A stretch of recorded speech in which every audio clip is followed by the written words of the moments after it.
wabarakatuh. Perkenalkan, nama saya Muhammad Syakir Nabawi. Saya ini aslinya orang Medan. Bapak saya orang sana, ibu saya orang Aceh.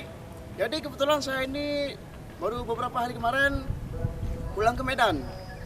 Rupanya karena ini bulan puasa, tantangan puasa di sana lebih berat daripada tantangan puasa di sini.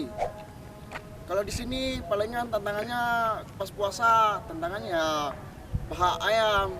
Kalau di sana bukan lagi paha ayam, paha orang mau jadi tantangan. Ini pas nyampe ke bus, pulang naik taksi. Rupanya taksinya bannya bocor. Ya udahlah, terpaksa naik angkot. Ketika di angkot tuh biasalah cewek-cewek bicaranya kan. Ini aku curiganya takutnya gini. Pas lagi duduk tiba-tiba ada cewek pakai celana pendek. Aduh, udah di Aceh tantangannya paha ayam.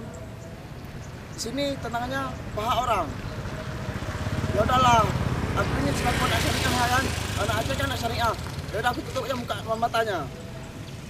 Aku pun mikir ya elah ini kalau nggak dilihat rugi. Ya udah aku liatin aja lah, alah, daripada di Aceh pun nggak ada. Jangan lupa subscribe channel YouTube kami Jomblo Syariah, like, share dan komen di bawah ini. Oke, assalamualaikum warahmatullahi wabarakatuh.